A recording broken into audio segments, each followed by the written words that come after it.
I hope you guys are ready for this one. I'm going to reveal the biggest weapon modern women use to demonize men in this video. Let's say you met a woman, it could be anywhere, it doesn't really matter where, the club, workplace, dating apps, or whatever methods people use to socialize nowadays, and one thing lead to another, and you end up getting some action. If it was just a casual hookup, a man will just simply move to the next. However, women usually regret having casual sex with males the day after, and in some cases that same day. They regret having a sexual relationship and take their remorse out on men by accusing them of rape or sexual assault. According to recent study findings, college-age women are more likely to regret a single sexual encounter than males are to regret missing out on a sexual opportunity. Women frequently regret going too soon into a sexual relationship, cheating on a partner, or losing their innocence to the wrong person. In contrast, males regret not approaching potential partners and foregoing sexual adventures while they were younger or single.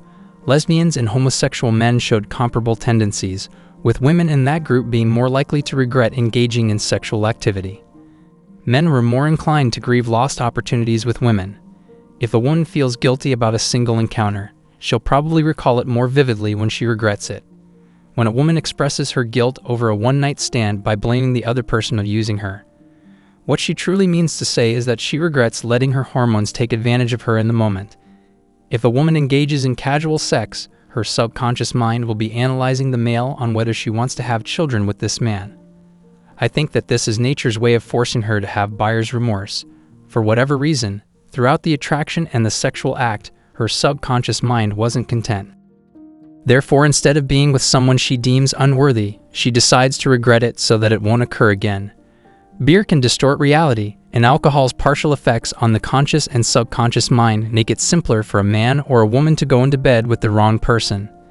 Men, on the other hand, tend to regret not having the sexual encounters they want because for some males, every encounter is an opportunity to reproduce.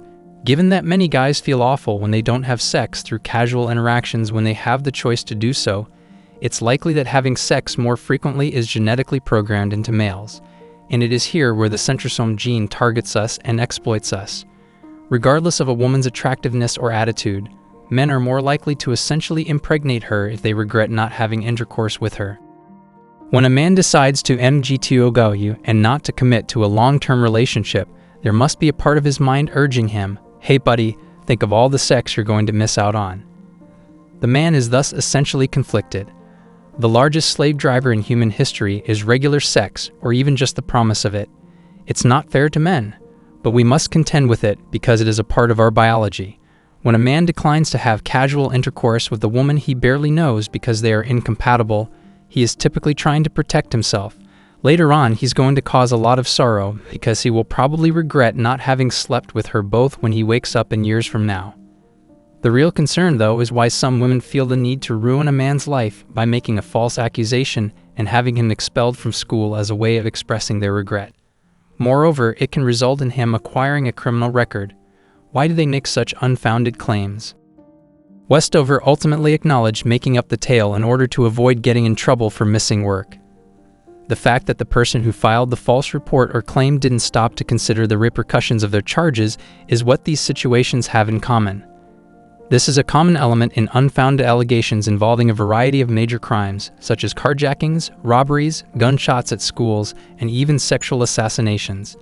Even when they wish to quit, most women feel forced to continue with false accusations following casual sex because of societal pressure and the possibility of disgrace.